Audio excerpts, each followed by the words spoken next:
আসসালামু আলাইকুম। তো ভাইরা বল আমার ভিডিওটা এন তক দিকে যাইবার অনুরোধ রইল আপনার কাছে। তো এন তক ভিডিওটা দেখবা এবং ভালো লাগলে শেয়ার করবা। তো আমার স্ক্রিনের সামনে আপনারা যে দুইটা ফটো দেখবা অবশ্যই আপনারা চিনতে পারতা। বহুত আপনার ইন্তর পরিচিত মানুষ যে দুই ভাই আছেন, বশির ভাই আর সালিমুল্লাহ ভাই রকইয়ার। আপনারা ভিডিওটা অবশ্যই দেখবা পুরোপুরি। যে আপনি যে যে বশির ভাই আপনারে দাবত দিল, দাবত দেওয়ার বাদে যে আপনি যে কইলা বলে তুই মদ খাবার ছাড়ছত নে, ঠিক আছে এটা আপনি ফোনের মধ্যে মাতিছই, কিন্তু এই সোশ্যাল মিডিয়াতেই আপনার কইবার কাম কিতা লাগে যে তুই মদ খাবার ছাড়ছত নে, যে তুই বজো যাইতে। আরে ভাই, আল্লাহ কইয়া দিছ যে আমার যে বন্ধায় আমার এক বন্ধার যে কমিরে লুকাইয়া রাখবো, কালকে তারে কেমতর দিন তার কমিরে আমি লুকাইয়া রাখবো, এখান তুমি জানো না নি রবো ভাই। তুমি কিতা মদ খাইছে ওগুলো ফোন করে জিজ্ঞাসা করছো, আর কিন্তু সোশ্যাল মিডিয়াতে এখন করাই তুমি ওগুলো বই নিয়ে কিতা করছে, তুমি এই এখন সোশ্যাল মিডিয়াত মানছো না করাই।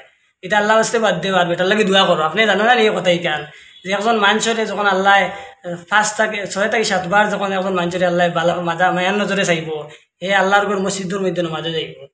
আর যারে আল্লাহ যে বেশি মায়ার নজরে চাইব যে আল্লাহর ঘর হে হজ করার যাইব, আল্লাহ তার বেটারে বসির বাইরে আল্লাহ বাল্লাহ নজরে মায়ার নজরে চাবায় হে হজ করার যার। বুঝছো না নি? তো তুমি মনে করি যে তুমি অত মানুষরে যেন ইগনোর করো, তুমি ছুটো পাবো। এ জানো না তুমি যে মানুষরে ছুটো পাবে হে সবচেয়ে ছোটো। বুঝছো না নে? তাহলে মানুষেরও যে কোনো দিন ইগনোর করিও না। আর আমি বেশি বুঝাইয়া কইতে পারলাম না।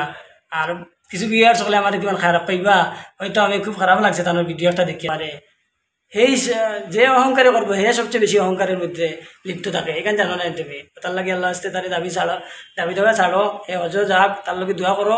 আর বশির ভাই, তুমি হজ যাও, যাবার বাদে আমরা সব উম্মতর লগে দোয়া করবা যাতে সব উম্মত সকল গিয়া যে আমরা সবে হজ গিয়া করতে পারি।